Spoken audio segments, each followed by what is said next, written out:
Alma chapter 43, verse 1.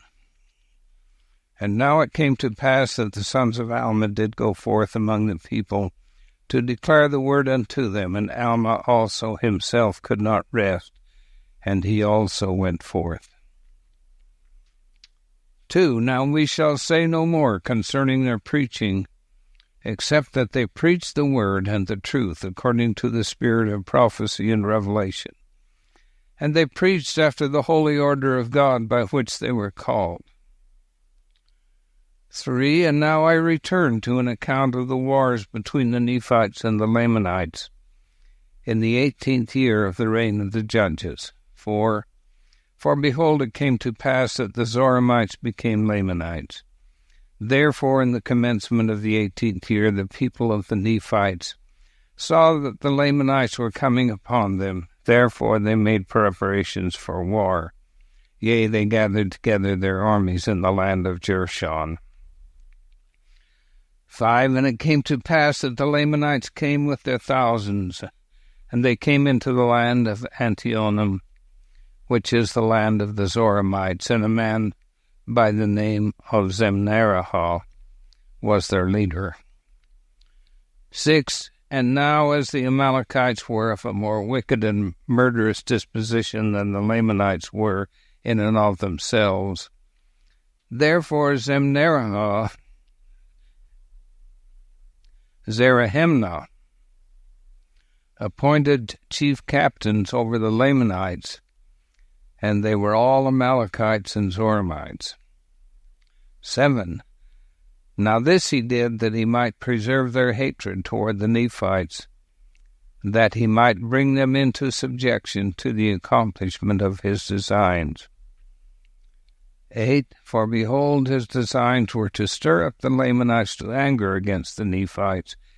This he did that he might usurp great power over them, and also that he might gain power over the Nephites by bringing them into bondage.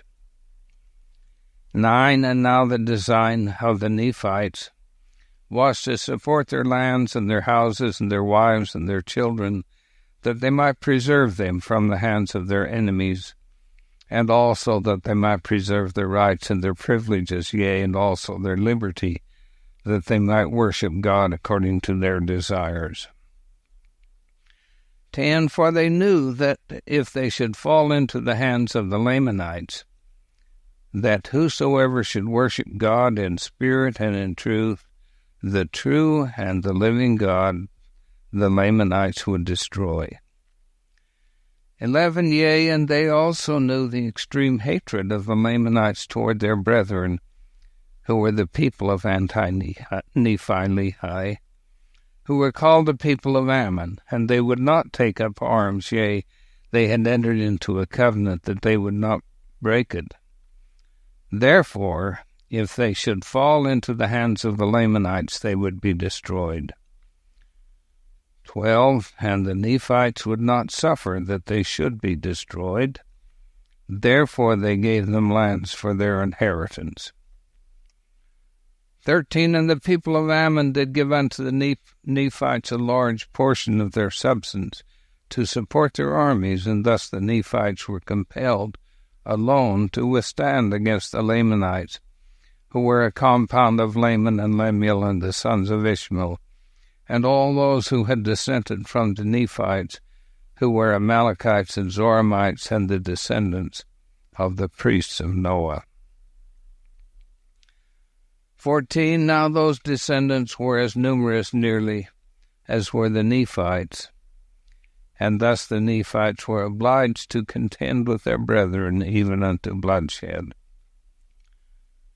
15. And it came to pass, as the armies of the Lamanites had gathered together in the land of Antionum, behold, the armies of the Nephites were prepared to meet them in the land of Jershon.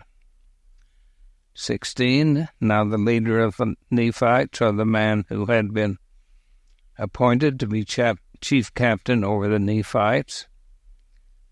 Now the chief captain took command of all the armies of the Nephites, and his name was Moroni. 17. And Moroni took all the command and the government of their wars, and he was only 25 years old when he was appointed chief captain over the armies of the Nephites.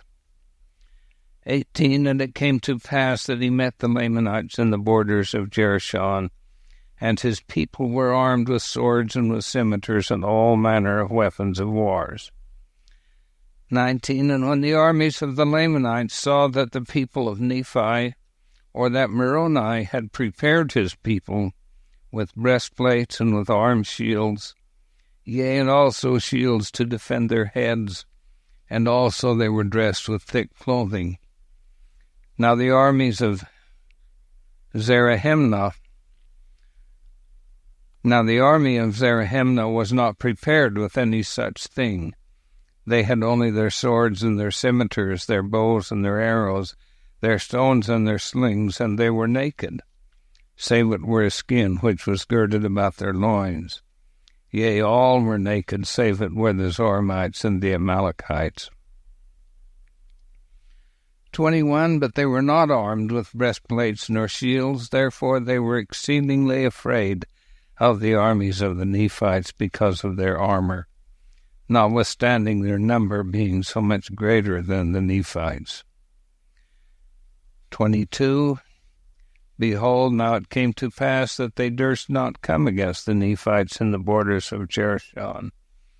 Therefore they deported out of the land of Antionum into the wilderness, and took their journey round about in the wilderness, away by the head of the river Sidon, that they might come into the land of Manti and take possession of the land. For they did not suppose that the armies of Moroni would know whither they had gone.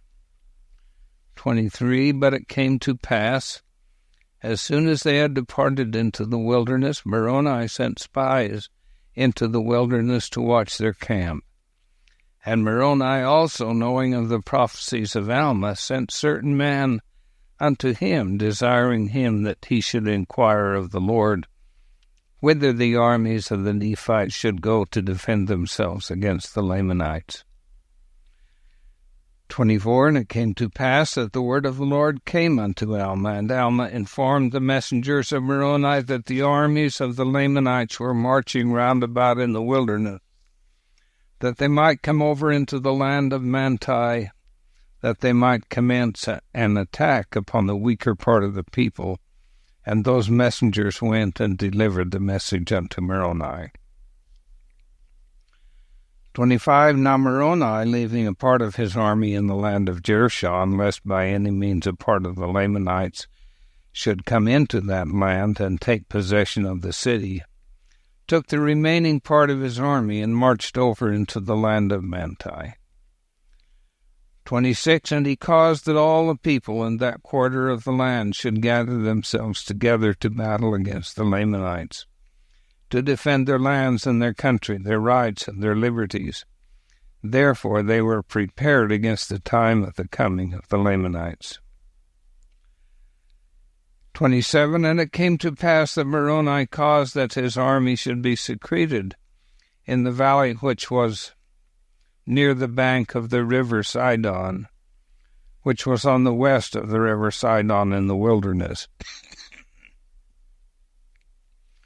28. And Moroni placed spies round about, that he might know when the camp of the Lamanites should come. 29. And now as Moroni knew the intention of the Lamanites, that it was their intention to destroy their brethren or to subject them, and bring them into bondage, that they might establish a kingdom unto themselves over all the land. And he also, knowing that it was the only desire of the Nephites to preserve their lands and their liberty and their church, therefore he thought it no sin that he should defend them by stratagem. Therefore he found by his spies, which course the Lamanites were to take. 31. Therefore he divided his army and brought a part over into the valley and concealed them on the east and on the south of the hill Riplah. 32. And the remainder he concealed in the west valley, on the west of the river Sidon, and so down into the borders of the land Manti. 33, and thus having placed his army according to his desire, he was prepared to meet them. 34, and it came to pass that the Lamanites came up on the north of the hill, where a part of the army of Moroni was concealed. 35, and as the Lamanites had passed the hill Riplah, and came into the valley, and began to cross the river Sidon, the army which was concealed on the south of the hill, which was led by a man whose name was Lehi, and he led his army forth and encircled the Lamanites about on the east in their rear. 36, and it came to pass that the Lamanites, when they saw the Nephites coming upon them in their rear, turned them about and began to contend with the army of Lehi. 37, and the work of death commenced on both sides, but it was more dreadful on the part of the Lamanites, for their nakedness was exposed to the heavy blows of the Nephites, with their swords and their scimitars, which brought death almost at every stroke. 38, while on the other hand there was now and then a man fell among the Nephites by their swords and the loss of blood, they being shielded from the more vital parts of the body, or the more vital parts of the body being shielded from the strokes of the Lamanites by their breastplates and their arm shields and their head plates, and thus the Nephites did carry on the work of death among the Lamanites. 39, and it came to pass that the Lamanites became frightened because of the great destruction among them, even until they began to flee toward the river Sidon. 40, and they were pursued by Lehi and his men, and they were driven by Lehi into the waters of Sidon, and they crossed the waters of Sidon. And Lehi retained his armies upon the bank of the river Sidon, that they should not cross. 41, and it came to pass that Moroni and his army met the Lamanites in the valley on the other side of the river Sidon, and began to fall upon them and slay them. 42, and the Lamanites did flee again before them toward the land of Manti, and they were met again by the armies of Moroni. 43, now in this case the Lamanites did fight exceedingly. Yea, never had the Lamanites been known to fight with such exceedingly great strength and courage, no, not even from the beginning.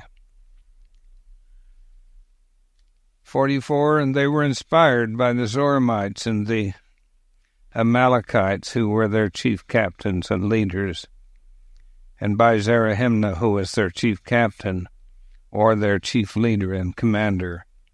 Yea, they did fight like dragons, and many of the Nephites were slain by their hands.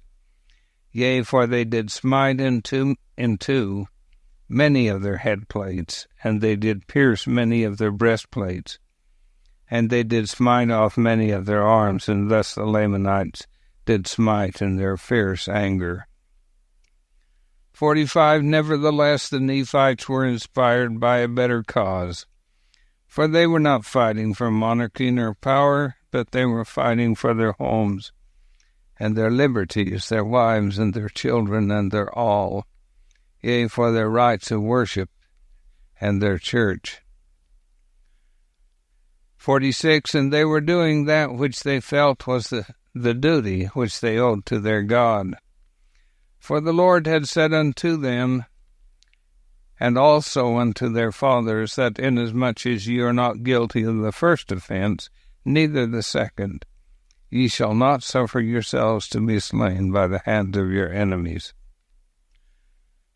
47, and again the Lord has said that ye shall defend your families even unto bloodshed. Therefore for this cause were the Nephites contending with the Lamanites, to defend themselves and their families and their lands, their country, and their rights and their religion. 48, and it came to pass that when the men of Moroni saw the fierceness and the anger of the Lamanites, they were about to shrink and flee from them, and Moroni, perceiving their intent, sent forth and inspired their hearts with these thoughts, yea, the thoughts of their lands, their liberty, yea, their freedom from bondage. 49, and it came to pass that they turned upon the Lamanites, and they cried with one voice unto the Lord their God for their liberty and their freedom from bondage. 50, and they began to stand against the Lamanites with power, and in that selfsame hour that they cried unto the Lord for their freedom, the Lamanites began to flee before them, and they fled even to the waters of Sidon. 51, now the Lamanites were more numerous, yea, by more than double the number of the Nephites. Nevertheless, they were driven, insomuch that they were gathered together in one body in the valley upon the bank by the river Sidon. 52, therefore the armies of Moroni encircled them about, yea, even on both sides of the river, for behold, on the east were the men of Lehi. Therefore, when Zarahemnah saw the men of Lehi on the east of the river Sidon, and the armies of Moroni on the west of the river Sidon, that they were encircled about by the Nephites, they were struck with terror. 54, now Moroni, when he saw their terror, commanded his men that they should stop shedding their blood.